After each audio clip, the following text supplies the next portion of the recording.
దివ్యాత్మ స్వరూపులైన మీ అందరి హృదయంలో ఉన్న చైతన్య రూపంలో ఉన్న పరమాత్మకి ప్రణమిలుతూ కేఎంసి క్రియాయోగ మెడిటేషన్ ప్రేక్షకులకి నమస్కారం. ఇప్పుడు మనము కర్మయోగంలో చక్కగా మనము 5వ భాగంలోకి వచ్చేసినాము. ఇప్పుడు 5వది పూర్తి చేసుకున్నాము. ఇప్పుడు 6వ భాగంలోకి వచ్చేసినాము. ఇక్కడ మై సర్వాణి కర్మాణి సన్యస్యాదాత్మచేతసా నిరాశీర్ నిర్మమో భూత్వా యుద్ధస్వ విగత జ్వర అన్నాడు. అయితే ఇక్కడ సమస్త కర్మల్ని కూడా నాకే అర్పించు. అయితే లోపల అంతర్యామి ఉన్న పరమాత్మ అంటే ఇక్కడ బయట లేడు. లోపల ఉన్న పరమాత్మ యందే నీ చిత్తం ఉంచు. కర్మలన్నింటిని నాకే అర్పించు. మమత వీడు. నీ యొక్క మమత, ఆసక్తి ఈ అన్నిటిని వదిలేసి నువ్వు యుద్ధం చేయము అంటున్నాడు. అంతర్యామి అయిన పరమాత్మలోనే నీ మనోబుద్ధి చిత్తహంకారం ఆయనలోన లయం చేసేసి నేను కర్తని కాదు అని నీ మమత అహంకారం అన్నిటిని విడిచేసి నువ్వు యుద్ధం చెయ్యి. నువ్వు తరిస్తావు, నీ స్వధర్మము అని మళ్ళీ ఒకసారి గుర్తు చేస్తున్నాడు. అయితే ఈ విధంగా అనేకంగా చెప్తూ కృష్ణ పరమాత్మ ఈ విధంగా సమస్త ప్రాణులు తమ తమ ప్రకృతుల గుణాలని స్వభావానికి లోనుబడే చేస్తున్నాయి. వాటి గుణాలకు అనుకూలంగానే చేస్తున్నాయి. జ్ఞాని కూడా తన గుణానికి అనుకూలంగానే చేస్తున్నాడు. కనుక సేంద్రియాస్యార్థే రాగద్వేష వ్యవస్థితవు. ఇంద్రియాలకు మధ్యలో రాగద్వేషాలు కూడుకొని ఉంటాయి.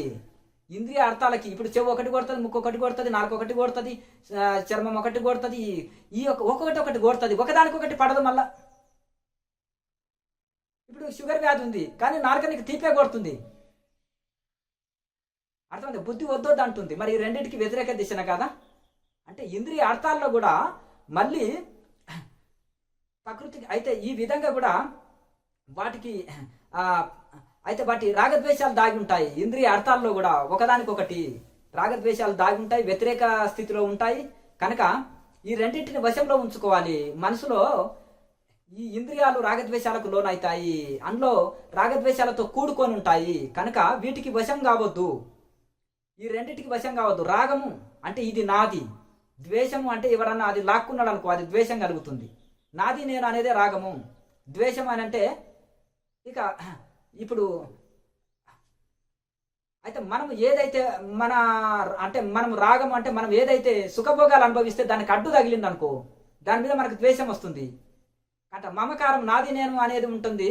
మనకు దానికి అడ్డు తగిలిన వాళ్ళకి దానికి విఘ్నాన్ని కలిగించే వాళ్ళపైన ద్వేషం కలుగుతుంది. కనుక రాగద్వేషాలని రెండింటిని వశంలో పెట్టుకోవాలి. ఇంద్రియ అర్థాలలోన ఇంద్రియాల కర్మలలోన రాగద్వేషాలతో కూడుకొని ఉంటాయి. ఈ రాగద్వేషాలను అన్నిటిని కూడా మనం వశంలో పెట్టుకోవాలి.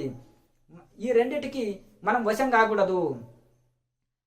అంటే ఇది చాలా మనం ఎందుకంటే మన నిష్కామ కర్మకు, మన ఆధ్యాత్మిక సాధనకు ఇవి విఘ్నాలు, ఈ రాగద్వేషాలు. కనుక అయితే ఈ విధంగా ఏంటంటే మహాశత్రువు ఇది. ఎందుకంటే ఇది కనుక ఇవి ఈ ఇవి అన్నిటి మహాశత్రువులు. రాగద్వేషాలు అనేటివి మహాశత్రువులు. కనుక వీటిని మనం బాగా చూసుకోవాలి. కనుక అయితే ఇంకా ఒకటి చెప్తున్నాడు. శ్రేయాన్ స్వధర్మో విఘ్న పరధర్మాత్ స్వనిష్ఠితాత్ స్వధర్మే నిధనం శ్రేయ పరధర్మో భయావహ. అయితే స్వధర్మము శ్రేయస్సుని కలిగిస్తుంది, పరధర్మము భయాన్ని కలిగిస్తుంది అని కృష్ణ పరమాత్మ చెప్పిన. అక్కడ స్వధర్మం ఏంది, పరధర్మం ఏంది ఇక్కడ మనం తెలుసుకోవాలి. స్వధర్మం అంటే ఇక్కడ ఆత్మ ఉద్ధరణ కర్మనే, మనల్ని మనం ఉద్ధరించుకోవడమే స్వధర్మం. జీవులకు ముక్తికై మానవ జన్మ వచ్చింది. ఇంకా బహిరార్థం చెప్పుకుందాం, ఇది అంతరార్థం.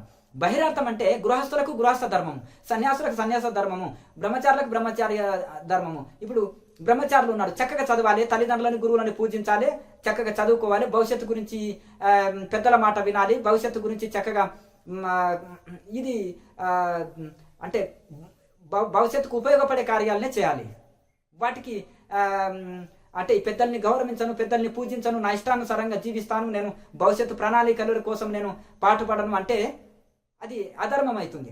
అలాగే గృహస్థుడు ఉన్నాడు అనుకోండి, నేను భార్య పిల్లల్ని ఉద్యోగం చేయను, పోషించను, నేను సన్యాసం తీసుకుంటాను, లేకపోతే అడవికి వెళ్తాను, లేకపోతే చెట్టు కింద 3 పూటలు తిని ఇంట్లోనే పండుకుంటాను అంటే కుదరదు, ఇది అధర్మం అవుతుంది. అలాగే సన్యాసి ఉన్నాడు అనుకోండి, ఆయన 3 పూటలు తిని పడుకున్నాడు అనుకోండి, జపతపాలు చేయకున్నా, లేదంటే లోక కళ్యాణం కోసం ఇంత పాటుపడడం అనేది 2 ఉంటుంది. కర్మ సన్యాసి ఒకటి, జ్ఞాన సన్యాసి ఒకటి, 2 ఉంటాయి ఇందులో. కర్మ సన్యాసి అంటే అతను తరించి లోకం కోసం మళ్ళీ వచ్చి కర్మలు చేస్తున్నాడు, అతని కర్మ సన్యాసి అంటారు. జ్ఞాన సన్యాసి అంటే అతను అవధూత, అతనికి ఇంకా 3 లోకాల అదే అతను ఇంకా అవధూత స్టేజ్లో ఉంటాడు, ఇంకా అతనికి ఇంకేం అవసరం లేదు. అదే కర్మ సన్యాసి అంటే కూడా అతను కర్మలంటే జ్ఞానాన్నే బోధిస్తాడు, అతను జపతపాలు చేసుకుంటాడు, ధ్యానం చేసుకుంటాడు, యోగం చేసుకుంటాడు, అది నలుగురికి ఉపదేశిస్తాడు. నలుగురు అతన్ని ఆశ్రయించిన వాళ్ళలోన కర్మల్లో శ్రద్ధ కలిగించి లోక శ్రేయస్సుకై తను చేస్తుంటాడు. ఇక జ్ఞాన స్థితిలో అవధూత స్థితిలో ఉండే వాళ్ళు ఇంకొకరు, ఈ 2 రకాల వాళ్ళు ఉంటారనమాట. అవధూత స్థితిలో ఉండేవాళ్ళు ఇలా ఉండండి అని ఎవరికి చెప్పరు, ఎవరికి ఉపదేశాలు చేయరు, వాళ్ళు మౌనంలో ఉంటారు, ఎవరితోటి మాట్లాడరు, లోకానికి అతీత స్థితిలో ఉంటారు, ఏమైనా వాళ్ళని దర్శనం చేసుకొని రావడమే. కనుక ఈ విధంగా ఎవరి ధర్మాలు వాళ్ళవే.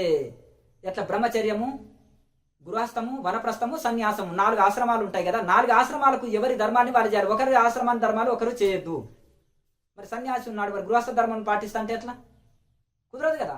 అట్లా అలాగే ఒకటి సన్యాసులు చేసే జపతపాలు గృహస్థులు పాటించాలి. అంటే గృహస్థ ధర్మాల్ని పాటిస్తూ మళ్ళీ సన్యాసులు చేసే జపధ్యానం అనేది అది స్వధర్మము జీవుడికి, అది అందరు చేయగలిగిందే. జపధ్యానం అనేది సన్యాసి అయినా చేయాలి, గృహస్థుడు అయినా చేయాలి, బ్రహ్మచారి అయినా చేయాలి. స్వధర్మం ఆత్మ ఉద్ధరణ కర్మ, ఆత్మను ఉద్ధరే ఆత్మనాత్మానం, ఎవరిని ఆత్మని వాళ్ళని ఉద్ధరించుకునే కర్మని తప్పకుండా చేయాలి. అలా అది చేసుకుంటూనే ఈ మన కుటుంబ పోషణకు, సమాజ పోషణకు, లోక కళ్యాణం కోరుతాం. మనము జీవనోపాధికైనా చేయాలి కదా, మనం తినాలి, ఇప్పుడు మన ఆకలి కోసం మనం చేయాలి కదా. మన కుటుంబ పోషణ కన్నా మనం కర్మలు చేయకుండా ఉంటే కుదరదు కదా. కనుక ఈ యొక్క ముక్తికై సాధన ధ్యానం చేయాలి, జీవనోపాధికై ధర్మయుతమైన కర్మలు చేయాలి. ఇది ప్రతి ఒక్కరికి కూడా ఇది కర్తవ్యము, ఎవరు తప్పించుకోవడానికి వీలు లేదు. అట్లా అయితే అతకేనా ప్రయుక్తోయం పాపం చరతి పురుష బలాదివ నియోజిత. చివరికి ఏమంటుంటే బలాదివ నియోజిత. హే కృష్ణ, ఈ సమస్త జీవులు మానవులు తమకి ఇష్టం లేకున్నా గానీ ఎవరో బలంతం మీద నువ్వు చేస్తావా చేస్తావా అని మెడ మీద కత్తి పెడతా చూడండి, కత్తి పెట్టి నువ్వు ఈ పని చేస్తావా చేయవా అన్నట్టుగా బలవంతంగా పాపాలు ఎందుకు చేస్తున్నారు మనుషులు? వాడికి ఇష్టం లేకున్నా చేస్తున్నాడు కొన్ని కార్యాలు, ఇంకా కొన్ని బలవంతంగా చేస్తున్నాడు. ఎవరో నువ్వు చేస్తావా అని మెడ మీద కత్తి పెట్టి బెదిరించినట్టు మనుషులు ఈ యొక్క బలవంతంగా ఈ పాపకార్యాలు ఎందుకు చేస్తున్నారు అంటే దానికి కృష్ణ పరమాత్మ చెప్తున్నాడు. కామయేష క్రోధయేష రజోగుణ సముద్భవ మహాశను మహాపాప్న విద్యేన మిహవైరినం. విద్యేన మిహవైరినం అంటే ఇది జ్ఞానానికి అడ్డు, విఘ్నము. ఏది? కామం. ఈ కామము కోరికలు అనేది విద్యేన మిహవైరినం అంటే జ్ఞానానికి ఇది విఘ్నము, మహాశత్రువు ఇది. కనుక వీటిని మనం ఈ కామాన్ని ఆధీనంలో ఉంచుకోవాలి, ఈ కోరికలని ఆధీనంలో ఉంచుకోవాలి. కామం అంటే కోరికలే, వీటిని ఆధీనంలో ఉంచుకోవాలి. కామయేష క్రోధయేష, ఈ కామక్రోధాలకు లోనయ్యే మనిషి కర్మలు చేస్తున్నాడు. రజోగుణం ఉత్పత్తి ఎక్కువైనప్పుడే మనుషులు కర్మలు ఎక్కువ చేస్తుంటారు. రజోగుణం లేనిది తమో గుణంలో కూడా అంత ఎక్కువ రాదు. తిండి నిద్రనే ఉంటారు. తమో గుణస్తుడు వాడికి ఒక లక్ష్యం ఉండదు, ఒక ఏదో ఇది ఉండదు. రజోగుణస్తుడు పేరు ప్రతిష్టల కోసమో, లేకపోతే గౌరవ మర్యాదల కోసమో, లేకపోతే ఇంకా నేనే ప్రపంచంలో నెంబర్ 1 స్థాయిలో ఉండాలను ఏదో రకంలో వాడు రజోగుణం ఎంతెంత పెరుగుతుంటే అంతంత కోరికలు విపరీతం అయిపోతుంటాయి. ఇక రాత్రి పగలు వాడికి నిద్ర లేదు, దయ్యంలాక కర్మల్లో ఉంటాడు. రజోగుణస్తుడే. సత్వగుణస్తుడు చూసి చేస్తాడు, ఎంతవరకు అవసరమో అంతవరకు చేసి హాయిగా దైవ ధ్యానంలో నిమగ్నం అవుతాడు. తమగుణాడు తిన్నామా పండుకున్నామా హాయిగా, రేపటి గురించి ఆలోచన లేదు. ఇతను కూడా నిండా తిన్నాం పండుకున్నాం, ఇక వీళ్ళని అడుకోనికే కూడా వెనకాడడు, ఏడన్నా పోయి పెట్టించుకొని తినడానికి కూడా తమో గుణస్తుడు. ఎందుకు తమో గుణం ఉంది, కర్మలది చేయడు. రజోగుణస్తుడు అడుక్కోనికే అతనికి ఇది ఉండదు, నేనే నలుగురికి పెట్టాలని ఉంటాయి. కానీ అతనిలో విపరీతమైన కోరికలు ఉంటాయి, విపరీతమైన కామనలు ఉంటాయి. అగ్నిలో కట్టలేసే కొద్దీ మనం తృప్తి పెట్టలేము. కనుక ఆ రజోగుణం ఎంతెంత పెరుగుతుంటే కర్మలు అంతంత ఎక్కువ చేస్తుంటాడు మనిషి. కనుక ఆ రజోగుణముతోటి ఏం పెరుగుతుంది? కామం పెరుగుతుంది. రావణుడికి ఏమైనా తగ్గిందా? 3 లోకాలు అందరిని కొట్టి తరిమి లాక్కున్నా వాడికి తృప్తి లేదు. ప్రపంచంలో ఉండే అందరు అందమైన వాళ్ళని తీసుకొచ్చి వాడి రాజ్యంలో వారి బందికానంలో పెట్టినా వాడికి తృప్తి లేదు. అంటే రజోగుణం ఇంత మహాపాపాలు చేస్తుంది. రజోగుణం అనేది ఇంకా అది కట్టెల అగ్నిలో వేసే కొద్ది పెరుగుతూనే ఉంటుంది. ఆ రజోగుణము పెరిగి దాంట్లో రజోగుణంతో కామం ఉత్పత్తి అవుతుంది. మనిషికి కోరికలు, అవి విపరీతమైన కోరికలు, అవి అజ్ఞానం చేత అది పెరిగి అది ఇంకా ఇంత తొందరగా ఇది అది చల్లారేది కాదు, అగ్నిలో కట్టెలు వేసినట్టే. ఇక ఈ భోగాల పైన ఆసక్తి పెరుగుతుంది కనుక అంతులేని పాపకర్మలు జరుగుతుంటాయి. ఆ దేంతో రజోగుణము చేత. అలాగే ఈ కామం పెరుగుతుంది, కోరికలు పెరిగి అనేకమైన పాపకార్యాలు జరుగుతూనే ఉంటుంది. అదే ఇంకా ప్రేరణ కలిగిస్తుంది. రజోగుణమే ఇంకా కామాన్ని పెంచి ఇంకా అనేకమైన పాపకార్యాలు చేస్తుంది. ఇది పరమశత్రువు ప్రతి ఒక్కరికి కూడా. ఇది మహాశనో మహాపాప్న విద్యేన మిహవైరినం. ఇది అంటే మహాశనో మహాపాప్న, ఇది మహాశని లాంటిది. మనిషికి మహాపాపాలకు కారణం ఇది కనుక విద్యేన మిహవైరినం. విద్య అంటే ఇక్కడ జ్ఞానము, జ్ఞానానికి వైరి అజ్ఞానం కనుక అజ్ఞానాన్ని సమూలంగా తీసేయాలి. ఇది కామం అనేది, రజోగుణం అనేది, ఈ కోరికలు అనేటివి ఇది అజ్ఞానము కనుక ఇది మహాశత్రువు మనిషికి. కనుక వీటిని తొలగించుకోవాలి ప్రయత్నం చేత అని చెప్తున్నాడు. ధూమేన వ్రియతే వహ్ని యథాదర్శో మలేనచ. ఇప్పుడు మనము అగ్ని పొగ చేత కప్పబడి ఉంటుంది, అలాగే అద్దం దుమ్ము చేత కప్పబడి ఉంటుంది, శిశువు మావి చేత కప్పబడి ఉంటున్నాడు. అట్లాగే ఇదే విధంగా అలాగే జ్ఞానము కామము చేత కప్పబడి ఉంటుంది, సూర్యుడు మేఘాల చేత కప్పబడి ఉంటాడు. అలాగే ఈ జ్ఞానం అనేది ప్రతి జీవిలో ఉన్నా కానీ అది కామం చేత, రజోగుణం చేత కప్పబడి ఉంటుంది. మరి దాన్ని ఏం చేయాలంటే సద్గురువులకు చేరి అది దాని సాధనలు తెలుసుకొని మొదలు మనలో నిష్కామ కర్మ చేయాలి, ధర్మయుత కర్మ, శాస్త్రయుత కర్మ చేయాలి, అజ్ఞాన కర్మల్ని విడుస్తూ సద్గురువుని ఆశ్రయించి దానికి సంబంధించిన సాధనలను తెలుసుకొని యోగము ధ్యానము తెలుసుకొని సాధన చేయగా ఈ యొక్క మేఘాలు తొలిగితే సూర్యుడు కనిపించినట్టుగా మనకు జ్ఞానానికి కామము కప్పబడి ఉంది కదా పొరలాక. ఆ కామాన్ని, కోరికలని, దుర్గుణాలని తొలగించుకొని, అరిషడ్ వర్గాలని తొలగించుకొని ఇక మనము ముక్తి ప్రాప్తి పొందుతాము. ఎట్లా అంటే కనిపించని శత్రువులు కామ, క్రోధ, లోభాలు ఈ లోపలనే ఉన్నారు. 3 శత్రువులు, అది కనిపించని శత్రువులు. మన బయటి శత్రువు ఏం చేయలేడు. ఈ లోపల వెంట తనువులోనే ఉండి బాధ పెట్టే శత్రువులు. వీళ్ళని జయిస్తే ఇంకా ఈ ప్రపంచంలో ఇంకా అతనికి ఇంకేం లేదు, ఎటువంటి దుఃఖాలు లేవు. కనుక ఈ విధంగా ప్రయత్నం చేత ఈ యొక్క కామం అనే ఆవరణం ఉంటుంది. జ్ఞానానికి కామం అనే ఆవరణ పొర ఉంటుంది. ఆ కామం అనే కోరికలనే ఆ పొరని తొలగిస్తే మిగిలేదంతా జ్ఞానమే అంటున్నాడు కృష్ణ పరమాత్మ. కనుక కామం అనేది అగ్నితో సమానం. అందులో ఎన్ని కట్టెలేసినా దాన్ని చల్లార్చలేము. అందుకనే జ్ఞానానికి అనేది వైరి, నిత్య వైరి. అది అది అది ఒక శత్రువు. జ్ఞానానికి ఈ యొక్క అజ్ఞానము, కామం అనేది వైరి, శత్రువు. కనుక అది మనుషులని అజ్ఞానం చేత కప్పుబడి దుఃఖాల పాలు చేస్తుంది. కనుక ఈ యొక్క కామం అనేది జ్ఞానానికి శత్రువు. కనుక జై శత్రు మహాబాహో. నువ్వు శత్రువుని జయించగలుగుతావు. ఈ కామనలు, కోరికలు అనేది వాటిని జయించగలుగుతావు. కనుక ఓ అర్జున, వీటిని నీవు ఈ యొక్క కామం అనే శత్రువుని నువ్వు జయించు.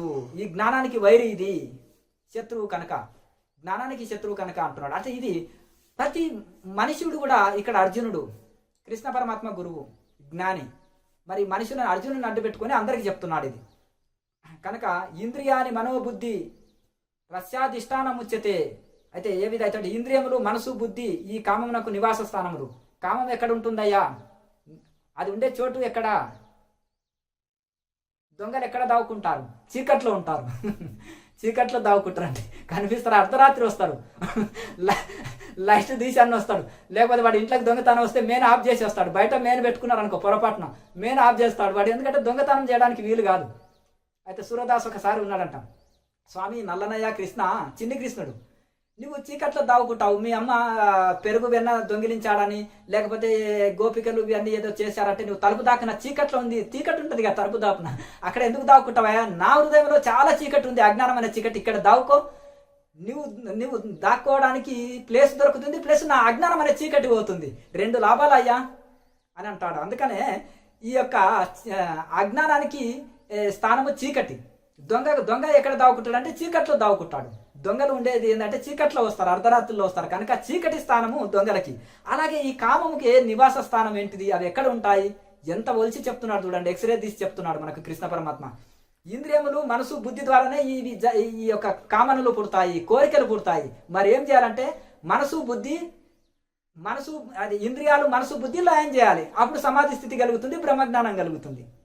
అట్లా నివాస స్థానాలు ఇవి ఒక మనసు బుద్ధి కామనలే. ఈ మనోబుద్ధి ఇంద్రియముల ద్వారా జ్ఞానము కప్పవేయబడుతుంది. మనసు బుద్ధి ఇంద్రియాల ద్వారానే ఈ జ్ఞానం కప్పబెడుతుంది. జీవాత్మని ఇక్కడ మోహితుని చేస్తాయి, ఇక అది అజ్ఞానంలో పడవేస్తాయి. కనుక వీటిని లయం చేయడమే మన యొక్క కర్తవ్యము అని రాబోయే శ్లోకాల్లో చెప్పబోతున్నాడు. లోకా సమస్త సుఖినో భవంతు. ఓం